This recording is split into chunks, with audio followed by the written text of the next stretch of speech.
Hello, everybody. We're going to talk about the first part or first lesson in this course, Introduction to Research Methods. And it's going to be a broad overview about considerations of understanding things to look for when reading a research study or consider doing a research study. Even if you're not going to go into research directly and do direct research or do write up manuscripts for publication, you're all going to be working with people in healthcare and working with people in terms of trying to make them better. And it's important as new research comes out and you read that you have a sound understanding in order to interpret that research in a way of determining if it's quality research that could be used with your clients or something that might not be the best quality. And there are some questions that need to be answered before you would want to share that with clients. So we're going to go through in this lesson understanding some of the basics of research methods. One of our main focuses will be on empirical research in this topic. Now, what is empirical research?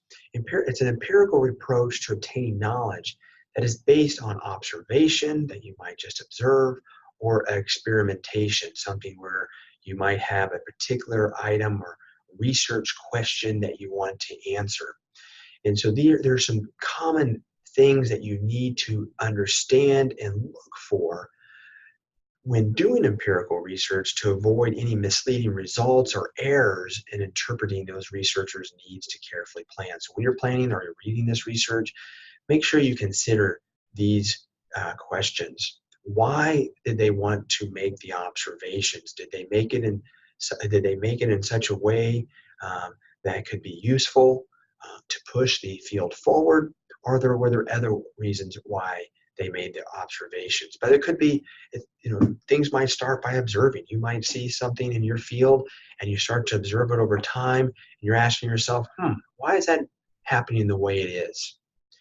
Whom are they wanting to observe? What population are they working with? Is it appropriate population? Is it an elderly population, a young population, a particular sick population? How are the observations made? It's going to be important in research that when doing empirical research or research in general, that you have a good understanding that when you're doing those observations, that those observations are made in a way that can answer your question.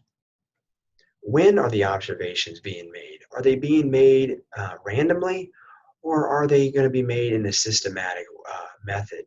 So every couple of weeks, every couple of months, and making the understanding that then you can use this information over time to answer your research question. And what they will do to the subjects or participants, if applicable. There might be times when you're doing an experimentation beyond just observing somebody that you're actually going to now experiment with them. In other words, you might have them do a particular resistance training protocol or have them eat a certain type of diet, and you're trying to measure a particular outcome based on the exercise that they did or the nutrition that they had. So all of these things you need to understand to either perform a research or in your field you might be in terms of interpreting the research that you might be reading that could be useful for you and for your clients. So the first thing we're going to do is talk about why make these observations. So in other words, the need for the study is established by researchers' own experiences in the proper context, or it could be in the field. You might be working with individuals and you start to observe something, you're wondering why something is happening the way that it is. Review of the relevant research literature. Reading the literature, you'll find that over time there might be a theme that might be missing.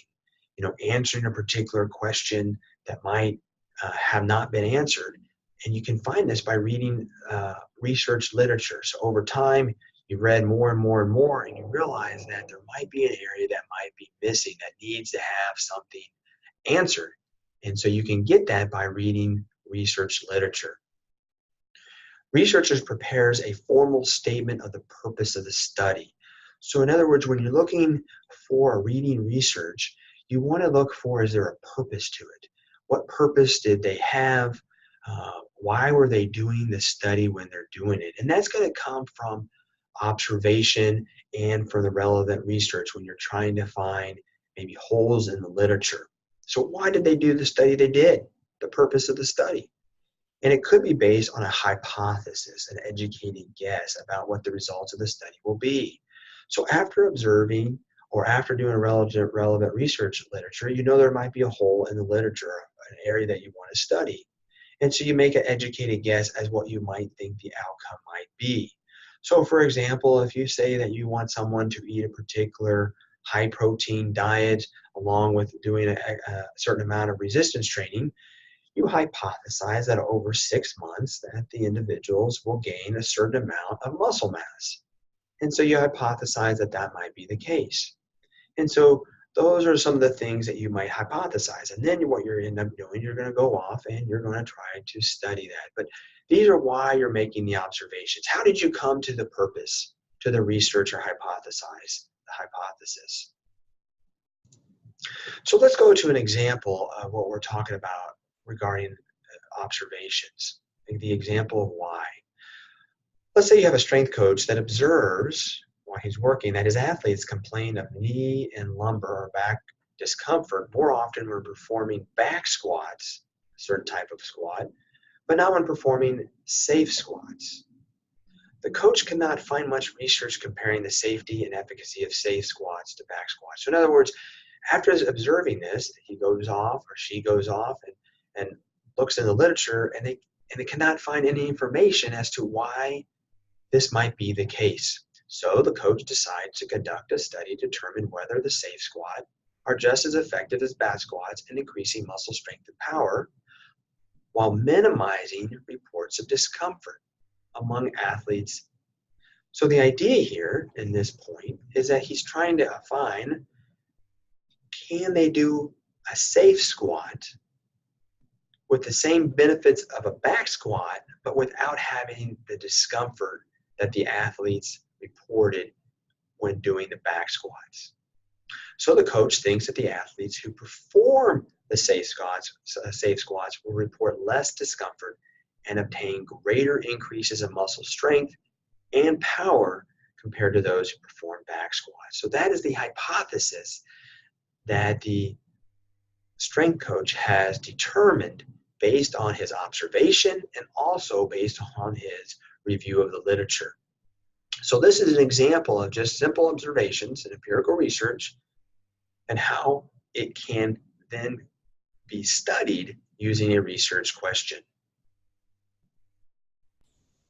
So part of doing research is to understand or determine whom to observe. Research must determine whether to observe an entire population, such as in our previous example, all athletes in the Division I program, which might not be as feasible to do, or just a sample of the population or football players in a particular D1 program. Now, we're going to talk more about sampling as we go along in the course, but we're going to give you an example in just a moment.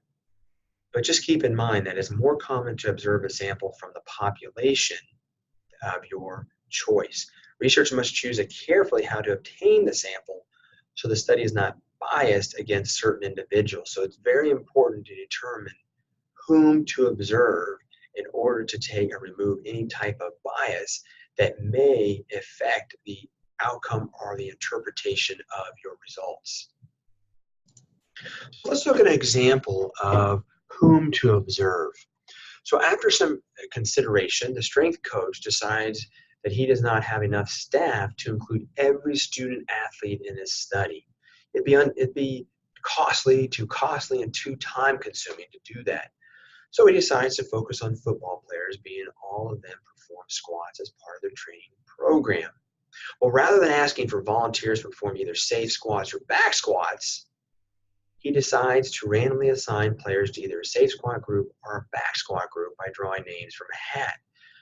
By randomly assigning individuals, and something you want to look for when reading research is how were they assigned to the groups? Was it randomly done or some other way? If the coach had decided based on how or what he knew of about each player, where to put each player in what group, that could introduce bias and that could cause a misinterpretation of the results. But random assignment, by drawing it out of a hat, it ensures that you'll have more of a balanced sample between the two groups. So understanding whom you're going to study. Is it going to be the entire population, which can be very costly, or are you going to do a smaller subpopulation? So the next consideration is how to observe. So even before a study begins, a priority, researchers should have already determined how they're going to make observations. How are you going to collect the data in order to answer the questions you want to know? Well, the easiest and more effective way would be the researchers should typically select among available measures or instruments that are valid. You can determine these by looking into literature. So for example, if you want to determine the strength of an individual in the squat, there are tests out there to do, let's say, the various ways to test strength, for example. So using established, validated measures is a very effective way of ensuring that the data that you collect is valid. However, there might be instances, and rare instances, that none of the ways to, or measures, or instruments are suitable to answer your question. Now, those are rare cases. I would recommend that you try to use established research measures or instruments. But if no suitable measure or instrument exists for the purpose of the study, then researchers may develop a test and test new measures. But again, how you observe and collect the data, or how when you're reading a research literature, you determine how did those researchers collect that data? Did they use proper measures and instruments to determine or collect that data? Because that's important. You need to collect the data properly in order to make a determination as to what the results mean. So the next slide discusses an example of how. So to measure muscle strength, the strength coach decides he will use an estimated 1 repetition max, which means how much weight someone can lift one time, calculated from an athlete's 5 repetition max. There's ways to estimate this in the squat exercise. So to do this, he will use prediction coefficients that he has determined from previous research. Now, to measure muscle power, he plans to use some established measures, such as the Vertec device, which measures vertical jump to the nearest half inch. And the reason he's decided to use this is that his athletes are accustomed to using this apparatus and it's already available in his facility. So it's something available and they're accustomed to doing. Now, it's important that that all individuals are accustomed to using this apparatus to ensure that there's no learning bias.